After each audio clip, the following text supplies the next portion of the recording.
From Wish TV, this is breaking news. Mass shooting at FedEx. The eyes of the nation are on Indianapolis. And I saw a man with a submachine gun of some sort, an automatic rifle, and he was firing in the open. And I immediately ducked down and got scared. It's just thinking about it, it's just, you would never think that it would happen at your place of work. And especially when you have other family members working there, like my child, my youngest. Right now at 5 o'clock, tragedy hits close to home as Indianapolis is rocked by the latest mass shooting. A gunman opens fire at a FedEx facility, killing 8 and leaving multiple injured.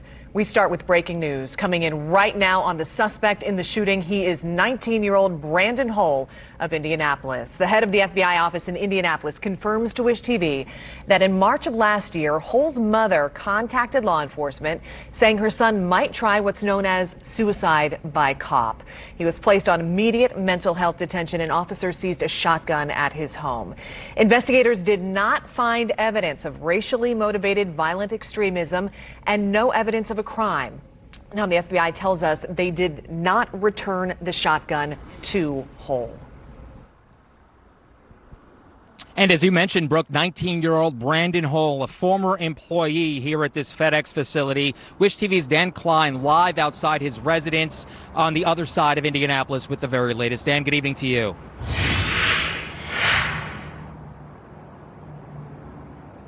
Yeah, hi, Phil. There's been no police confirmation that this blue home behind me on the east side near 10th Street and 465 is Brandon Hull's. However, we can tell you a lot of things that would lead you to believe that. Police have been here all day long. In fact, neighbors say they started seeing police cars around 6 this morning, and we've seen police officers go in and out at least twice while we've been here this afternoon. We've seen police, again, go in and out of this into this home in the front door as well as the garage. Police cars have been here all day long. I did talk to one neighbor nearby who said he knew the Brandon that lived here. He actually said he didn't want to go on camera, but said that this individual, he called him a good kid, and his mom did the best she could. Now, we've obtained an arrest report of Brandon Hull from this address as well. It was an arrest, immediate detention, as well as that gun was seized, as you mentioned just a moment earlier. It does not appear like he was charged in that case.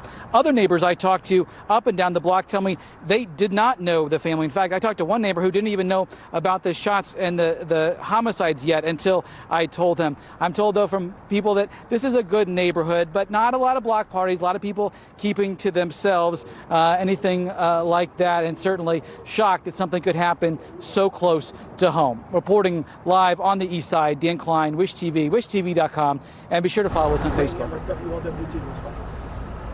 All right, Dan, thank you very much. Back here out at the scene on the southwest side of Indianapolis. Now the investigation unfolds. According to IMPD, the investigation going down right behind us, and it's going to be some time before they figure out exactly what happened here. Richard Essex has been live here all day long covering this story for us. Richard, what do you know? Well, we have now learned the identification of the shooter. Now we're waiting on the identification of the 8 victims, and that's going to take some time. Now, this is the 3rd mass shooting that we've had in Indianapolis this year, but this one is believed to be the highest fatalities in all time in Indianapolis. I was told that the crime scene is spread out over a significant area. The shooter pulled his car up in front of the building, got out, retrieved a gun from his trunk, and then started randomly shooting. Witnesses told police there was no confrontation with anyone at the building. The shooter then went inside the building, continued to shoot. Victims were found both inside and out in the parking lot. Police have not identified the exact gun that the shooter was using. Now comes the agonizing wait for identification of the victims.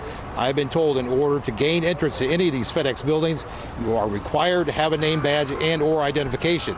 The identification of victims will come from the Marion County Coroner's Office. We are not able to go onto the scene yet to confirm any identities. What we will do is we will work with the victims' assistants as well as the chaplains at the identified location for the families to reunify those families with the decedents. We will utilize as much information as possible that is on those decedents that are at the scenes to make that positive identification. As you all know, Indiana is very specific in how positive identification can be done. Indiana requires identification by either a family member, dental records, DNA, and or fingerprints. Now, I've been told that this investigation is very slow and very deliberate for many reasons. They want to make sure that there are no questions once they wrap things up. Now, once that investigation wraps up, then the coroner's office can come in and start the identification process. And one thing that came out of that news conference earlier on, Richard, was that the gun that was used here, police have confirmed to us, was not one of the guns that were confiscated by Hull over a year ago. And one of the big questions that we're going to be looking at is, A, why was he here? Why did he do it? And what type of weapon he was using. Right. Okay. You'll stay on top of it. We'll see you soon, Richard. Thank you very much. A lot of questions here tonight, Brooke, as you very well know. We're going to try to answer them. We'll be back out here all night long and bring you the very latest. Back to you. All right. Phil, thank you. FedEx employees who survived the attack struggling to just comprehend this horrific shooting. News 8's Camila Fernandez spoke with some of these survivors today, and she joins us now. Camila, some of them saw the gunman before he killed himself. That's right, Brooke. A FedEx employee I spoke to says she saw the man hold a long black gun, but thankfully she made it out alive. She says she'd never imagined something so horrific happen at her job, and she's asking the community to just pray for the families of the victims. That's all we need right now. It's a lot of prayers, because FedEx, that's what we are. We're a family, and we need all the prayers we can, because this is something that we're not going to be able to get over. Angel Warman hasn't been able to sleep since Thursday night when a gunman killed 8 people at a FedEx facility. She says she saw the gunman before he killed himself. I walked all the way around to the sidewalk, and as I looked, I seen a man standing there with a long black gun like this, just shooting off like 10 to 15 rounds. And I ran back inside and I yelled and I told all my workers to get in the bathroom and to lock the door and to stay in there, and I held the door closed because I didn't know where the shooter was. Then she spotted one of the victims. As I'm looking, I see an older gentleman walking, screaming, "Help me, I've been shot." I ran out there, I grabbed him and I brought him inside the shack. And as I'm on the phone with 911, the other workers were in the bathroom trying to control the bleeding of the victim. The nightmare continued. There was a deceased body leaning right on my car, right on the front, on the passenger side. When they were loading us onto the bus, I passed my truck and I seen the person leaning on my car. And I don't think I'll ever drive my car again. Christina Morgan says she prayed to just go home and be with her babies. He did give me eye contact, which was very scary because when he went in the second time, he was shooting towards me. But instead of getting in my car, he got the car that was blocking me in. All I can hear was him shouting the whole time he was aiming his rifle. And like I can see his whole face, and I don't want to even visualize it. And it's hard to talk about, but you can tell that he had a lot of anger towards someone. Warman also tells me she's thankful for the police. She says they arrived at the FedEx site within minutes. Camila, just incredible, heartbreaking testimony. Does Warman know what happened to the man that she helped? At this point, she does not know. Unbelievable. Stories will continue to unfold, no doubt. Camila, Yes. Thank you for that. A solemn sight at the FedEx facility just a couple of hours ago. Bodies of the victims being loaded into coroner's vehicles. The coroner's office had said they would not move the bodies until police had finished processing the crime scene. We did see 2 bodies being taken away from the FedEx facility. And Brooke, to your point there, many of the families still working to learn whether or not their loved ones, whether or not their bodies are still inside of this facility. So you can only imagine what they're going through and what they have been going through for almost 24 hours now. Many of them showing up at the Holiday Inn not too far from here to learn whether or not their loved ones were victims here. Katira Winfrey joining us now live with more on that part of our team coverage. Katira. Well, Phil, the Holiday Inn has been a primary location for those families to come and try to wait to get information. We've been moved off the property right now, but things have changed. But I want to say, since I was here last, the flags have been lowered to have staff. My guess is in remembrance of those victims. Now, for a time, a conference room inside was set aside so that family could wait there for the people who were able to come in and out. A common question was, why is it taking so long? Where are my family members? And many of them trying to hold back tears as they spoke with one another. Now, as for the victims, so far we don't know much other than there were 8 of them. However, we are told that roughly 90% of the people who worked at that particular FedEx are part of the Sikh community. A Sikh community member told me earlier that many work there because it's easy to get a job and the language barrier isn't as wide. We also spoke to a woman who says she's been trying to get in touch with her husband all night and hasn't heard a word, saying he's worked at the location for about 4 years as a bag handler. The couple is just shy of their 50th anniversary, so she's praying for good news.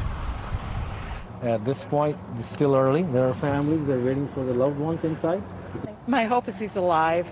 You know, I mean, even if he's injured, at least he's alive. I mean, I can nurse him back to health. Right there. So I'm going to go ahead and keep talking, guys. But I talked to Police Chief Randall Taylor, and he said he took time to go speak to the family. However, he doesn't think he made much of an impact, as many are still wanting answers. And just a few moments ago, another representative from the Sikh community walked up and told me that he may have some names or identities of some of the victims. So hopefully after this, I'll be able to get some more information with him and send that back to you. For now, we're reporting live in Indianapolis. Katira Winfrey, Wish TV, wishtv.com, and follow us on Facebook.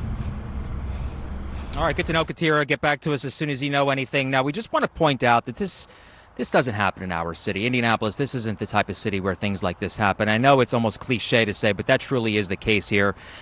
Indianapolis Mayor Joe Hogsett also echoing that sentiment, saying that he wants the community to rally together, call this horrible news. Hogsett also says that we're now left with the grief and must bear the scars and memories from what happened here last night.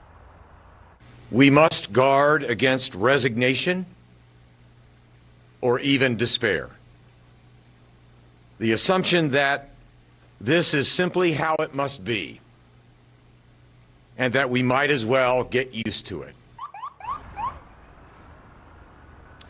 Hogsett says the violence is a devastating blow to Indianapolis, and its impact will be felt for days and weeks to come. Meanwhile, FedEx says it's deeply shocked and saddened following the shooting. The CEO, his name is Frederick Smith, he gave this message to employees, quote, "First and foremost, I want to express my deepest sympathies to the families, friends, and co-workers of those team members. Our priority right now is in responding to the situation on the ground and helping our team members and law enforcement. We have a team on site in Indianapolis to provide support, and we're making counselors available. This is a devastating day," he goes on to say, and words are hard to describe the emotions we feel. Please keep the Indianapolis team and surrounding community in your thoughts and prayers as we continue to support and care for each other in this difficult time and these difficult days ahead. All right, Phil, thank you. We have words from Governor Holcomb tonight. He sent this statement to News 8. "This is another heartbreaking day, and I'm shaken by the mass shooting at the FedEx ground facility in Indianapolis. Indiana State Police are working with local responders, and we will continue to offer any and all resources needed to assist during this tragedy." The governor continues with, "In times like this, words like justice and sorrow fall short in response for those senselessly taken. Our thoughts are with the families, friends, co-workers, and all those affected by this terrible situation." Well, flags here at home and in D.C. fly at half-staff this evening as a mark of respect to honor the victims. President Joe Biden tweeted just a short time ago saying Vice President Harris and I have been briefed on the mass shooting at a FedEx facility in Indianapolis. God bless the 8 individuals we lost and their loved ones, and we pray for the wounded for their recovery. We can and must do more to reduce gun violence and save lives. Vice President Kamala Harris addressed the shooting during an event this morning. Listen. Yet again, we have families in our country that are grieving the loss of their family members because of gun violence. There is no question that this violence must end. Last week, President Biden unveiled several executive actions to curb gun violence in the U.S. and is renewing calls for Congress to take action.